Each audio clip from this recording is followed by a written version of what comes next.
నర్సులు సమాజానికి అదృశ్య శక్తులని గవర్నర్ జిష్ణుదేవ్ వర్మ అన్నారు. మహిళా దక్షతా సమితి విద్యా సంస్థలు బన్సీలాల్ మలీలా బీఎస్సీ నర్సింగ్ పట్టభద్రుల స్నాతకోత్సవం చందానగర్లో నిర్వహించారు. గవర్నర్ ముఖ్య అతిథిగా పాల్గొని పట్టభద్రులకు పట్టాలు అందజేశారు. ఈ సందర్భంగా మాట్లాడుతూ మానవ సేవే మాధవ సేవ అనే సూక్తికి నిలువెత్తు నిదర్శనం నర్సులని అన్నారు. గ్రామీణ ప్రాంత విద్యార్థుల జీవితాల్లో వెలుగులు నింపుతున్న సుమన మహిళా దక్షత సమితి చేస్తున్న సేవలను అభినందించారు. రాష్ట్ర police academy director Abhilasha Bisht మాట్లాడుతూ నర్సింగ్ ఉద్యోగం దైవకార్యం లాంటిదన్నారు. ఈ కార్యక్రమంలో మహిళా దక్షత సమితి అధ్యక్షురాలు doctor Saroja Bajaj, Vasudha pharma chemicals limited CMD Mantena Venkata Ramaraju, Tapadia diagnostic MD doctor Mahesh Tapadia తదితరులు పాల్గొన్నారు. So I am back here again today at this convocation. It gives me great happiness to see so many girls graduating in the BSc nursing and to see so many girls in the ordinary students here. And Srimati Bajaj has been very inspiring. I had met her one or two times and she has been very quiet and very, her work speaks for herself. To power to make a change, power to be the change, power to serve, power to have a mission, power to change your vision. That is power. Because power cannot be defined by power itself. It's an abstract word, power. So today the young graduates are all ready to step into life. Life itself is an experience. Everything can be taught, but experience cannot be taught. Games can be taught, lessons can be taught, maths can be taught, physics can be taught, chemistry can be taught, but experience cannot be taught. It has to be acquired. And you'll acquire it, everyone acquires experience. It is not that the more you age, the more experienced you become. It is not that, it is not true. We usually feel. We see a gentleman or a lady with a grey hair, which is very experienced. It is not that. When you are able to, stay positive, even in the ups and downs of life, that is experience. Something that builds on your capabilities, something that empowers you. Kachiguda డివిజన్లోని ప్రతిమా హాస్పిటల్లో ఈరోజు ఉచిత వైద్య శిబిరాన్ని ప్రారంభించారు మాజీ MP B Vinod Kumar, MLA Kaleru Venkatesh, అదేవిధంగా corporator Shri కన్నా ఉమా రమేష్ యాదవ్. ఈ కార్యక్రమంలో Pratima hospital HOD doctor Haricharan, doctor Sridevi, doctor Sirish పాల్గొన్నారు. అలాగే బీఆర్ఎస్ పార్టీ నాయకులు కూడా ఈ శిబిరంలో పాల్గొని సేవల్ని పరిశీలించారు. ఈ ఉచిత వైద్య శిబిరం ద్వారా ప్రజలకు ఆరోగ్య పరీక్షలు మరియు ప్రాథమిక వైద్య సదుపాయాలు అందించనున్నారు. కాచిగూడ స్టేషన్ రోడ్లో ఉన్న ప్రతిమా హాస్పిటల్లో free mega super speciality health camp జరిగింది. ఈ హాస్పిటల్ చాలా గొప్పగా బ్రహ్మాండంగా ఉండడమే కాక అన్ని విభాగాల డాక్టర్లు, సూపర్ స్పెషాలిటీ డాక్టర్లు కూడా ఉన్నారు. మంచి సిటీ స్కాను, ఎంఆర్ఐ మెషిను అన్నీ కూడా లేటెస్ట్ టెక్నాలజీ తోటి ఉన్న ఎక్విప్మెంట్ ఉంది. కాబట్టి నేను అంబర్పేట ప్రజలకు ప్రత్యేకంగా మరి హైదరాబాద్ ప్రజలకు విన్నవించేది ఏంటంటే అతి తక్కువ చౌకగా ఇక్కడ ట్రీట్మెంట్ చేస్తున్నారు. కాబట్టి ఎవరైనా ఏదైనా జబ్బులతోటి ఇబ్బందులుంటే వాళ్ళందరూ ఇక్కడ ప్రతిమా హాస్పిటల్కి వచ్చి మీరు జాగ్రత్తగా డాక్టర్లతోటి ట్రీట్మెంట్ తీసుకోవాలని నేను కోరుతా ఉన్నాను. దేశంలో బీసీల అభ్యున్నతిని ఆకాంక్షించిన నాయకుడు రాహుల్ గాంధీ అని, బీసీల సంక్షేమం కోసం దేశవ్యాప్తంగా కాంగ్రెస్ పార్టీ అధికారంలో ఉన్న రాష్ట్రాల్లోనూ బీసీ కులగణన చేపట్టాలని మాజీ ఎంపీ వి హనుమంతరావు పేర్కొన్నారు. దేశవ్యాప్తంగా బీసీల రిజర్వేషన్ కోసం రాహుల్ గాంధీ కృషి చేశారని పేర్కొంటూ ఆయన చిత్రపటానికి విహెచ్ ఆధ్వర్యంలో అంబర్పేట్ ఆలికేఫ్ చౌరస్తాలోని మహాత్మా జ్యోతిరావు పూలే విగ్రహం వద్ద రాహుల్ గాంధీ చిత్రపటానికి పాలాభిషేకం చేశారు. ఈ సందర్భంగా ఆయన మాట్లాడుతూ రాహుల్ గాంధీ దేశవ్యాప్తంగా 4500 కిలోమీటర్లు పాదయాత్ర చేపట్టి బీసీల స్థితిగతులను గుర్తించారని పేర్కొన్నారు.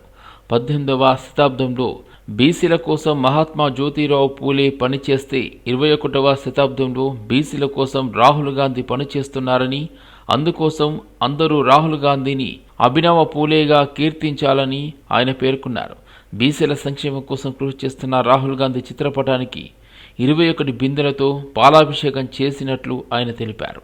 నేను ఇన్ని రోజులు ఎస్సీల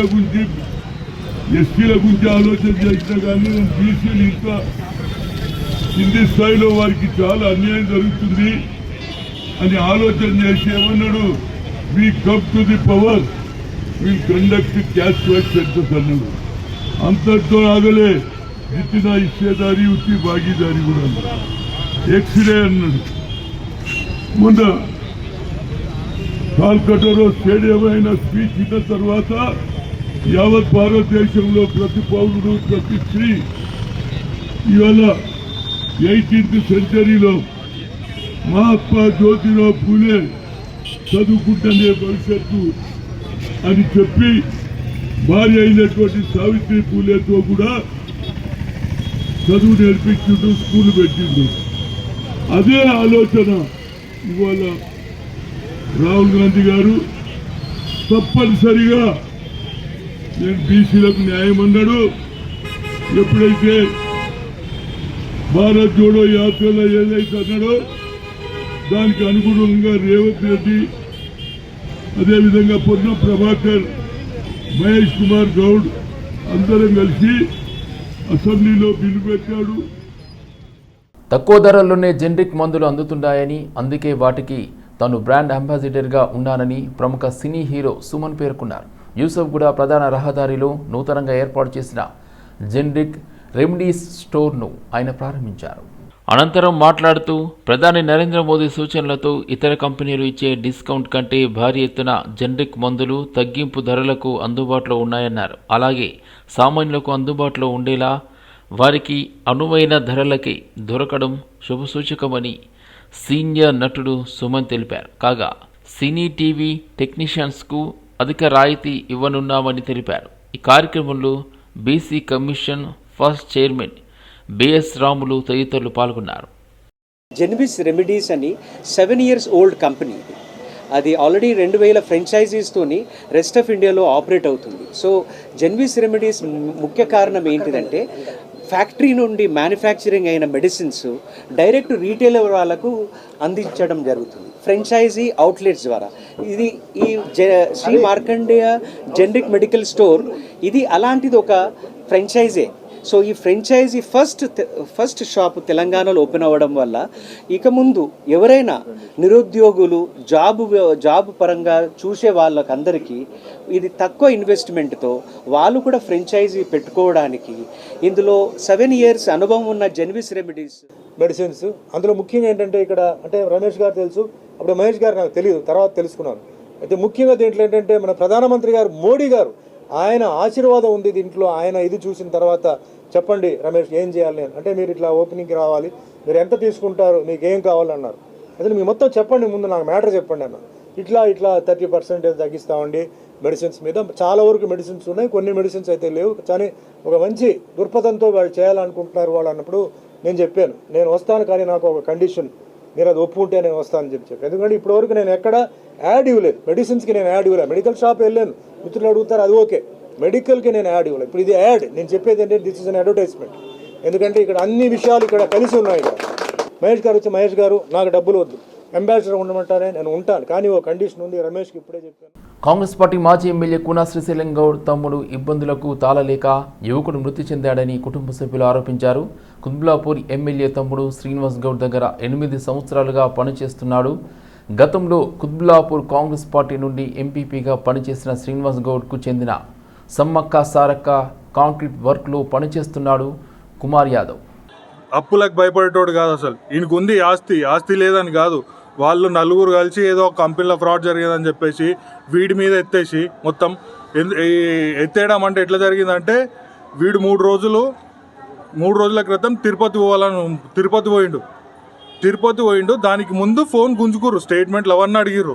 దానికి ముందు వీళ్ళ ఆఫీస్లో 5 మందిని ఇంటరాగేట్ చేసి పర్సనల్గా వీళ్ళకి ఎవరికి బయటకు రాకుండా ఒక విషయం ఎవరి విషయం బయటకు రాకుండా, బయటకు వస్తే పరువు అవుతుంది అది అని చెప్పేసి వాళ్ళు లోపలిని ఆఫీస్ని పిలిచి నలుగురిని కొట్టి వాళ్ళ ఫోన్లు గుంజుకొని మొత్తం వాళ్ళ స్టేట్మెంట్లు, వాళ్ళ వాట్సాప్ చాట్లు ఇవన్నీ చెక్ చేసి పర్సనల్ ఏవైతున్నాయో ఆ పర్సనల్ దాంట్లోకి కూడా వెళ్ళిపోయారు. పర్సనల్గా ఏవై ఫ్యామిలీ పర్సనల్స్ ప్రైవేట్ చాట్స్ ఏవైతే ఉంటాయో అవి కూడా చెక్ చేసి ఇవేంది ఏమనుకుంటారు అని చెప్పేసి అసభ్యకరమైన మాటలు మాట్లాడినని చెప్పేసి మాతో చెప్పి బాధపడ్డాడు. తిరుపతి పోయేసి వచ్చిన తర్వాత వచ్చిండు నిన్న. ఈరోజు రమ్మన్నారు ఆఫీస్కి. యాక్చువల్గా ఈరోజు రమ్మన్నటోళ్ళు నిన్ననే సాయంత్రం ఫోన్ చేసి నువ్వు రా, కారు తీసుకొని రా అని చెప్పేసి అనేసరికి కారు తీసుకొని వెళ్ళిపోయిండు.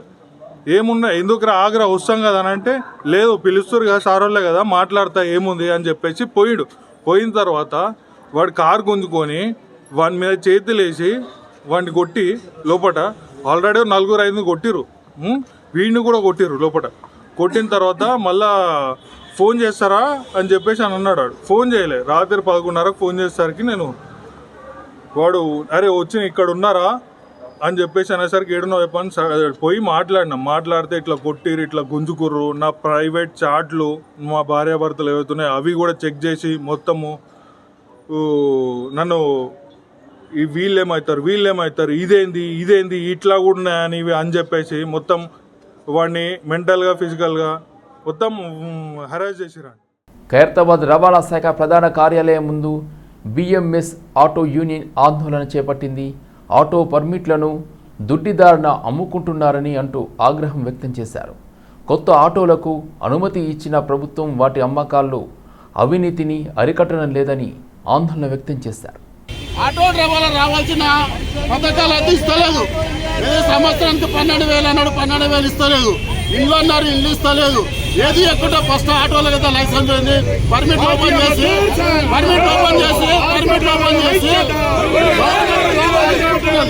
గవర్నమెంట్ లాభం ఆటో డ్రైవర్ లాభం చూస్తలేదు. ఒక లైసెన్స్ ఒక సంవత్సరం డెవలప్షన్ ఇస్తలేడు. షోరూమ్ వాళ్ళు పైసలు కట్టుకొని కూడా బండ్లు ఇస్తలేరు. 10,000, 20,000 కట్టుకొని డ్రైవర్లకు బండ్లు ఇస్తలేరు. ఏంది అన్యాయం? దాని గురించి ప్రశ్నిస్తున్నాము.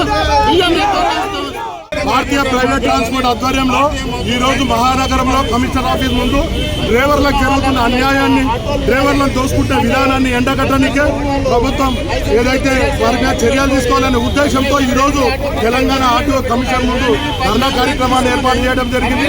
ఇట్టి ధర్నాలో ఏదైతే షోరూంలో ఆటోలో ఇన్వాల్వ్మెంట్ చేయడానికి 500 రూపాయలు అప్లికేషన్ ఫీజు తీసుకుంటున్నారో అది అన్యాయమైన విషయం. దీని పరంగా 2.5 కోట్లు డ్రైవర్లపై భారం పడుతుంది. మరియు దాంతో పాటు ఏదైతే 70 నుంచి లక్ష రూపాయలు ఆటో ఫైనాన్సర్లు కానీ షోరూమ్ లోను వసూలు చేయడం జరుగుతుంది. ఎక్స్ట్రా ఇన్వాయిస్ 2,40,000 ఉంటే 3,20,000, 3,10,000 తీసుకోవడం చాలా బాధాకరమైన విషయం. 80 నుంచి లక్ష రూపాయలు అంటే సుమారు 200 కోట్ల ఇది స్కామ్ జరుగుతుంది అంటే ప్రభుత్వం వెంటనే కళ్ళు తెరవాలి. ఆ షోరూంలను ఫైనాన్సర్లపై దాడులు జరపాలి.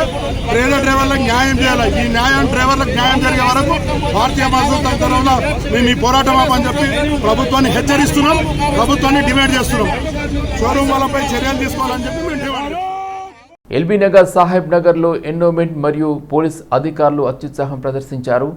ఆఫీసర్స్ కాలనీలో 2020లో నిర్మించిన శ్రీ ఎల్లమ్మ తల్లి దేవాలయం బోర్డును మరియు గుడి లోపల దేవాలయంపై ఎల్లమ్మ తల్లి దేవాలయం ఉన్న పేరును బ్లాక్ పెయింట్తో తుడిచిపెట్టి వెళ్లిపోయారు అధికారులు. గత 5 సంవత్సరాల క్రితం స్థానికంగా నివాసం ఉండే ప్రేమ్నాథ్ అనే వ్యక్తి 60 లక్షల రూపాయల వ్యయంతో ఎల్లమ్మ తల్లి దేవాలయం నిర్మించాడని స్థానికులు తెలిపారు. రిజిస్ట్రేషన్లు చేసుకుని టెంపుల్ మాదని చెప్పేసి ఆయన ఒక నిర్మాణ దాత అని వాళ్ళు పోచమ్మ దేవాలయం అని చెప్పేసి వాళ్ళు పెట్టుకొని నా టెంపుల్కు వాళ్ళు నేమ్ ప్లేట్ పెట్టడం జరిగింది. దీని మీద ఎండోమెంట్ వాళ్ళకి సంబంధించిన కానీ ఎండోమెంట్ వాళ్ళు కంప్లైంట్ చేసినా స్పందిస్తలేరు. పోలీసు వాళ్ళు మొత్తం వన్ సైడ్ చేస్తున్నారు. దీని మీద యాక్షన్ తీసుకోవాల్సిందిగా మనం కోరుకుంటున్నాం. కంప్లైంట్ ఇచ్చిన నా పేరు పెట్టి ఫోటో వేస్తే కూడా నిన్న రాత్రి నేను పోయి కంప్లైంట్ ఇచ్చిన, దాన్ని రిజిస్టర్ కూడా చేశారు. ఇది ఎండోమెంట్ చుట్టూ తిరుగుతుంటే కూడా చేస్తాం అది అని చెప్పేసి వాళ్ళు రెస్పాన్స్ ఇవ్వట్లేదు. కాలనీ బైలాస్ ప్రకారం ఏం చేసినా నేను టెంపుల్ నిర్మాణం చేసి బైలాస్ ప్రకారం కాలనీ అసోసియేషన్కి అప్పగించడం జరిగింది. ఎందుకంటే లేఅవుట్లు ఉంది కాబట్టి అది 10 ఎకరాల లేఅవుట్. అది ఏమున్నా కాలనీ లేఅవుట్, అది ఎమ్యూనిటీస్లో వచ్చింది. అది 711 గదాల పార్కు, 200 గదాల టెంపుల్, అది కాలనీకి వర్తిస్తుంది. అది గుడి అన్నక ఎవరైనా రావచ్చు, మొక్కొచ్చు, ఎవరైనా పోవచ్చు, కానీ అది బయట వాళ్ళకి ఎవరు కూడా హక్కు ఉండదు. నేను నా ఓన్ ఫండ్స్ పెట్టి కట్టడం జరిగింది. అక్కడ శిలాఫలకం కూడా ఉన్నది. అది కూడా పక్కన పెట్టేసి వాళ్ళు ఇష్టం ఉన్నాడు బోర్డు పెట్టేసి తోడుపేసేసి ఏకపక్షంగా వాళ్ళు నా అభిప్రాయం కూడా నాతో ఒక డిక్లరేషన్ లేదు. మరి మీరు ఎండోమెంట్లో రిజిస్ట్రేషన్ చేస్తున్నారు, మీరు ఎవరు కట్టారు, ఏం చేశారు, ఎక్కడ కూడా ఫోన్ చేసినా రెస్పాన్స్. ఇన్స్పెక్షన్ చేయమని చెప్పాము. చేసి ఎంఆర్ఓ తహసీల్దార్ కూడా ఇచ్చిన రిపోర్ట్ ఇచ్చింది. ఏంటంటే ఇది ఆఫీసర్స్ కాలనీ లేఅవుట్లోనే ఉంది, టెంపుల్ రేణుకా ఎల్లమ్మ దేవాలయం. కానీ హఠాత్తుగా మొన్న వచ్చేసి అధికారులు బ్లాక్ పెయింట్ వేసి మమ్మల్ని బైండ్ ఓవర్ అని చెప్పి అసలు ఎందుకు అంత రాత్రికి వచ్చి రేపు అనగా బోనాలు ఎప్పటి నుంచో ఉన్నాయి బోర్డులు, ఈ రోజు పెట్టినాయి కావండి. 2023 నుంచే బోర్డులు ఉన్నాయి. మళ్ళీ మన ఎమ్మెల్యే గారు వచ్చారు, లచ్చిరెడ్డి గారు వచ్చారు, ప్రోటోకాల్ అందరు ఉన్నారండి. సో ప్రతిదీ పేపర్ కన్నా 23లో కూడా రేణుకెళ్ళమ్మ దేవాలయం ఉంది. సో ఇది మా లేఅవుట్ లో ఉంది. Survey number 68 officers colony establish చేసుకోం. పటేల్ కూడా అనేది వేరేది. సో ప్రాంతాలను కూడా వేరే లేకుండా లాటిట్యూడ్ చూసుకున్నా కూడా మీకు మా జ్యుడిషియల్స్ లో రాదు. కానీ మాకు భయభ్రాంతులు చేసి ఇవాళ మొత్తం బ్లాక్ పెయింట్ వేసి వేసిన బోర్డులకు అన్నిటికీ రాత్రి వచ్చి అధికారులు మొత్తం మేము ఇప్పటికీ మొన్న కూడా మేడంకి ఇచ్చాము. ఆర్టీ అడిగాను 2023లో ఆర్టీ అడిగాను, 25లో అడిగాను, ఇప్పటిదాకా ఆర్టీ ఇవ్వలేదు. సో 8 నెలల నుంచి హైదరాబాద్ టోలీ చౌకీ పోలీస్ స్టేషన్ పరిధిలో అటెన్షన్ డైవర్షన్ చేసిన 11,71,000 డబ్బును దొంగిలించిన ముఠా సభ్యులను టోలీ చౌకీ పోలీసులు పట్టుకున్నారు. అదేవిధంగా ఈ నెల 25వ తేదీ నాడు సాయి ప్రసాద్ రెడ్డి అనే వ్యక్తి ఇచ్చిన ఫిర్యాదును ఆధారంగా తీసుకుని 5 మంది నిందితులను ఈరోజు పట్టుకున్నారు. ఈ సాయి ప్రసాద్ రెడ్డి అనే వ్యక్తి ఒక కంప్లైంట్ పోలీస్ స్టేషన్ ఇవ్వడం జరిగింది. ఆ కంటెంట్స్ ఏంటంటే అతను crypto currency USDT digital currency కోసం మనం ట్రై చేస్తున్నప్పుడు అతను ఒక యాప్లో సెర్చ్ చేస్తుంటే రెడిట్ యాప్లో సెర్చ్ చేస్తుంటే ఈ మన ప్రాంతానికి చెందిన మాజ్ అనే వ్యక్తి అతనికి కాంటాక్ట్ కావడం జరిగింది. అతను ఏం చెప్తానంటే మాజ్ అనే వ్యక్తి నా ఫ్రెండ్ సయ్యద్ ఇర్ఫాన్ దగ్గర ఒక 10 lakhs యూఎస్డిటీ కరెన్సీ ఉంది, మనం అతన్ని కలిస్తే అతను డెఫినెట్గా మనకు అరేంజ్ చేస్తారని చెప్పడం జరిగింది. అదేవిధంగా 24th రోజు అతను ఆన్లైన్లో కలిసిన తర్వాత 24th రోజు ఈ మాజ్, ఇర్ఫాన్ ప్లస్ ఈ కంప్లైంట్ సాయి ప్రసాద్ రెడ్డి ముగ్గురు కూడా ఈ paramount colony Ahmed Manzil paramount colony మన టోలీ చౌక్లో ఒక message air link domestic international ticketing అనే ఒక ఆఫీస్ ఖలీల్ అహ్మద్ అనే వ్యక్తి దాన్ని నడిపిస్తుంటారు. అప్పుడు ఈ ముగ్గురు కలిసి లోపలికి వెళ్ళేసరికి లోపల ఒక 4 members ప్లస్ ఇంకొక కస్టమర్ కూడా తను ఈ కంప్లైంట్ గమనిస్తాడు. కొంతసేపు అయిన తర్వాత వాళ్ళు ఈ కంప్లైంట్ సంబంధించిన 6,40,000 తీసుకొని మీకు ఆన్లైన్లో వాటిని యూఎస్డిటీ ట్రాన్స్ఫర్ చేస్తామని చెప్తారు. కానీ ఎంతసేపు చేసినా కానీ డబ్బులు ట్రాన్స్ఫర్ కావు. అతను డౌట్ వచ్చిన తర్వాత అతను ఈలోపు వాళ్ళే 2 వ్యక్తులు ఈచ్ పర్సన్స్ వాళ్ళే గొడవ పెట్టుకొని కొట్టుకుంటూ ఇంకా వేరే 2 వాళ్ళకు జాయిన్ అయిపోయి మొత్తం అంతా చేస్తుంటే కంప్లైంట్కి వీళ్ళంతా ఏదో నా డబ్బులు తీసుకొని వాళ్ళు గొడవ పెట్టుకుని అటెన్షన్ డైవర్ట్ చేసి ఏదో చేస్తున్నారని గ్రహించి ఆ లోపలనే 2 వ్యక్తులు డబ్బులు దగ్గర పెట్టుకొని పారిపోతారు. బీసీ రిజర్వేషన్ బిల్లును పార్లమెంటు సమావేశాల్లో ప్రవేశపెట్టాలని డిమాండ్ చేస్తూ బీసీ స్టూడెంట్స్ ఫెడరేషన్ ఆధ్వర్యంలో ఆగస్టు 1వ తేదీన హలో బీసీ చెలో ఢిల్లీ అని ఢిల్లీలో దీక్ష నిర్వహించనున్నారు. ఈ మేరకు దీక్షకి సంబంధించిన గోడపత్రికని ఆవిష్కరణ కార్యక్రమాన్ని ఉస్మానియా యూనివర్సిటీ వద్ద నిర్వహించారు. ఈ కార్యక్రమాన్ని BC intellectual forum convener Chiranjeevi హాజరై ఆవిష్కరించారు. ఈ సందర్భంగా ఆయన మాట్లాడుతూ ఆగస్టు 1వ తేదీన ఢిల్లీలో నిర్వహించబోయే హలో బీసీ చెలో ఢిల్లీ దీక్షను విజయవంతం చేయాలని పిలుపునిచ్చారు. బీసీలకు 42% రిజర్వేషన్ బిల్లును రాజ్యాంగంలోని 9వ షెడ్యూల్లో పెట్టాలని బీసీ ఇంటెలెక్చువల్ ఫోరం డిమాండ్ చేస్తుందన్నారు. బీసీ బిల్లుపై ఇప్పటి వరకు పార్లమెంట్లో కేంద్ర ప్రభుత్వం చర్చ జరగలేదని వాపోయారు. 9 షెడ్యూల్ పెట్టడానికి డిమాండ్ చేస్తూ బీసీ స్టూడెంట్ ఫెడరేషన్ ఆధ్వర్యంలో హలో బీసీ చెలో ఢిల్లీ కార్యక్రమాన్ని ఆగస్టు 1వ తేదీన చంద్రమోద దీక్ష కార్యక్రమాన్ని పోస్ట్ ఆఫీస్ జరిగింది. ఈ కార్యక్రమం చేసినటువంటి రిటైర్డ్ అయ్యే చిరంజీవి సార్ గారు, ప్రొఫెసర్ శ్రీనివాస్ గారు, తెలంగాణ వెంకటేష్ గారు, అదేవిధంగా విద్యాసంఘం అందరూ కూడా పేరు బంధం చేస్తూ ముఖ్యంగా మేము కేంద్ర ప్రభుత్వం కూడా పడుతూ ఉన్నాం. బీసీ రిజర్వేషన్ అయితే ఉందో పక్కడబందీగా చట్టబద్ధంగా 9 పెడితేనే అది న్యాయమైన డిమాండ్. ప్రధానంగా ఈ షెడ్యూల్లో ఈ బిల్లును వెంటనే ఈ సమావేశాలు పెట్టాలి. లేదంటే తెలంగాణలో బీజేపీ ఎంపీలు కావచ్చు, బీజేపీ ప్రతినిధి కావచ్చు, ఖచ్చితంగా మీరు తెలంగాణ ద్రోహం మిగిలిపోతారు. ఖచ్చితంగా ఈ పార్లమెంట్ సమావేశాల్లో కేంద్ర ప్రభుత్వం ఒత్తిడి తీసుకొచ్చి తెలంగాణ బీజేపీ ఎంపీలు ఈ బిల్లును 9 పెడితేనే ఈ బీసీ వర్గాల మీకు బాంధవులు ఉంటారు, లేకపోతే తెలంగాణ దోరుగా చిత్రీకరిస్తామని డిమాండ్ చేస్తామన్నారు. 2019లో జనవరి 7 రోజు కేంద్ర కేబినెట్, 8వ తారీఖు రోజు లోక్సభలో పాసు, 9వ తారీఖు రోజు రాజ్యసభలో పాసు, 12వ తారీఖు రోజు రాష్ట్రపతి ఆమోదం, అదే రోజు జీవో, 14వ తారీఖు దేశవ్యాప్తంగా అమలు జరిపింది. మరి బీసీలకు సంబంధించినటువంటి బిల్లులు వస్తే మీరు ఎందుకు అమలు జరపడంలో ఒకటి. రెండోది, కొందరు బీజేపీ నాయకులు రాష్ట్రానికి సంబంధించిన వాళ్ళు ఈ 42% ముస్లింస్ ఉన్నారు కాబట్టి మేము దీన్ని పాస్ చేయమని చెప్పి తెలియజేస్తున్నారు. సో ఇవాళ బీసీలలో ముస్లింలు ఉండడం అనేది కొత్త కాదు. మనం మన రాష్ట్రంలో కూడా చూస్తే 1971లో అనంతరామన్ కమిషన్ ఇచ్చిన రిపోర్ట్లో కూడా 6 ముస్లిం కులాలు ఉన్నాయి. బీసీఏలో 2 ఉన్నాయి. బీసీబీలో 4 కులాలు, అంటే దూదే కులం, నూరు భాష కులాలు. అదేవిధంగా 2007లో బీసీఈలో 14 కులాలు చేశారు. దానిపైన ఈ రోజు సుప్రీంకోర్టులో జడ్జిమెంట్ పెండింగ్ ఉంది. మీకు అంత అభ్యంతరం ఉంటే సుప్రీంకోర్టులో మీరు అఫిడవిట్ వేయండి, అంతే తప్ప ఇక్కడ ఊరితో వచ్చి మాట్లాడకండి. మీ రాష్ట్రాల్లో కూడా ముస్లింలకు సంబంధించినటువంటి రిజర్వేషన్లు అమల్లో ఉన్నాయి. మీరు ఇప్పుడు తక్షణమే ఇక్కడ ఉన్నటువంటి బీజేపీ నాయకులను మేము కోరుతున్నాం ఏంటంటే, మీరు బీసీకి సంబంధించిన వర్గాల వాళ్ళైతే, బీసీల ఇంట్రెస్ట్లకు మీరు అంటే పట్టించుకునే వాళ్ళైతే తక్షణమే పార్లమెంట్లో ఇప్పుడు సమావేశం నిర్వహిస్తున్నారు కాబట్టి ఈ సమావేశాల్లోనే ఈ బీసీలకు సంబంధించిన బిల్లును ప్రవేశపెట్టి మరి లోక్సభ, రాజ్యసభ, రాష్ట్రపతి ఆమోదంతో 9th షెడ్యూల్లో పెట్టాలని చెప్పేసి మేము డిమాండ్. మేడ్చల్ జిల్లా గట్కేసర్ పిఎస్ ముందు గోరక్షక్ దళ్, బీజేవైఎం నాయకులు, హిందుత్వ సంఘాల నాయకులు నిరసన ధర్నా నిర్వహించడంతో తీవ్ర ఉద్రిక్తత పరిస్థితులు నెలకొన్నాయి. ఒడిశా రాష్ట్రం నుండి భారీ కంటైనర్లలో హైదరాబాద్ పాత బస్తీ బహదూర్పుర స్లాటర్ హౌస్కు గోమాతలను తరలిస్తుంటే పోలీసులు పట్టించుకోవడం లేదని ఆరోపిస్తూ సాధువులు, హిందుత్వ సంఘాలు గట్కేసర్ పిఎస్ ముందు ధర్నా నిర్వహించారు. 2 రోజులుగా బీబీనగర్ ఔటర్ రింగ్ రోడ్ల టోల్ గేట్లను, గట్కేసర్ ఓఆర్ఆర్ పై ఉన్న టోల్ గేట్లను ఢీకొని భారీ కంటైనర్లలో ఆవులను గోవధశాలలకు తరలిస్తున్న పోలీసులు ఇంతవరకు యాక్షన్ తీసుకోలేదని సాధువులు ఆరోపించారు. ఒక్కటి చూపించేటప్పుడు 4 ఏళ్లు వెనుకకు చూపించే పరిస్థితి ఏదైతే ఉందో, దీనికి అంతటికీ కారణం ఏమిటంటే ఆవులను అమ్మేటువంటి హిందువులు ఆవులను సరిగా చూసుకొని లేని పరిస్థితులు ఉండడం వల్ల ఇవన్నీ జరుగుతున్నాయి. కానీ గోరక్షకులు మాత్రం ఎన్ని కేసులు వేసినా, ఎంత యుద్ధం జరిగినా వారు మాత్రం అదే పనిలో ఉన్నారు. దయచేసి డీజీపీ గారికి నేను ఈ సందర్భంగా తెలియజేస్తున్నా, ఇప్పటిదాకా తెలుసో తెలియకో మీ పోలీసు వాళ్ళు వీళ్ళపైన కేసులు పెట్టుండొచ్చు. ఆ పెట్టినందుకు పరిహారంగా వీరందరికీ ఒక్కొక్కరికి ఒక్కొక్క పిస్తోల్ లైసెన్స్ను ఇప్పించాల్సిన బాధ్యత మీపైనే ఉందని ఎందుకు చెప్తున్నానంటే, వీరు ఎవరిని కొట్టొద్దు, ఎవరిని తిట్టొద్దు అంటున్నారు. ఎవడు కూడా బుద్ధి చెప్పువాడు గుద్దినా తప్పేమి విశ్వదాభిరామ నిర్ణయం అని వేమన అన్నాడు చెప్పాడు. ఇంతమంది పోలీసు వాళ్ళు ఉన్నారు, వాళ్ళ పెట్రోలింగ్ వ్యాన్స్ ఉన్నాయి, గోరక్షకులు ఉన్నప్పటికీ కూడా వాళ్ళు ఎవరైతే ఈ గో స్మగ్లర్స్ ఉన్నారో వాళ్ళు టోల్ గేట్ని దాడి చేసుకుంటా, టోల్ గేట్ని కూడా ధ్వంసం చేసుకుంటా మా గోరక్ష కార్యకర్త బీజేవైఎం మన జిల్లా అధ్యక్షులు పవన్ రెడ్డి గారి పైన వారు నాన్లీ అంటే ఏంది కావాలనే వారి కార్ని వెనక నుంచి ధ్వంసం చేస్తూ వాళ్ళు ముందుకు వెళ్ళడం జరిగింది. మీరు ఒకసారి ఆలోచించాలి. చూడండి, ఇప్పుడు పోలీస్ డిపార్ట్మెంట్కి, శానిటేషన్ డిపార్ట్మెంట్కి, మున్సిపల్ డిపార్ట్మెంట్కి అందరు కూడా జీతాలు ఉన్నాయి, వాళ్ళు శాలరీస్ తీసుకుంటున్నారు. వీళ్ళు కేవలం ధర్మం పట్ల మన నిబద్ధతతోని, సనాతన ధర్మం ఏం చెప్తుంది, గోవు మన దేవత, పరాదేవత, మనం ఏదైతే పూజిస్తుంటాం విష్ణు అని, శివుడు అని, లక్ష్మి అని, కానీ 33 కోట్ల దేవతల యొక్క స్వరూపమే గోమాత.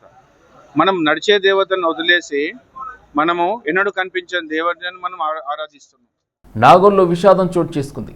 షటిల్ ఆడుతుండగా గుండెపోటు రావడంతో 25 ఏళ్ల యువకుడు మృతి చెందాడు. ఖమ్మం జిల్లా తల్లాడ మాజీ ఉప సర్పంచ్ గుండ్ల వెంకటేశ్వర్లు కుమారుడు రాకేష్ నాగోల్లో ఉంటున్నారు. నగరంలోని ఓ ప్రైవేట్ సంస్థలో ఉద్యోగం చేస్తున్నాడు. ఈ క్రమంలో ఆదివారం రాత్రి 8 గంటల సమయంలో నాగోల్లోని ఓ స్టేడియంలో షటిల్ ఆడుతుండగా ఒక్కసారిగా కుప్పకూలిపోయాడు.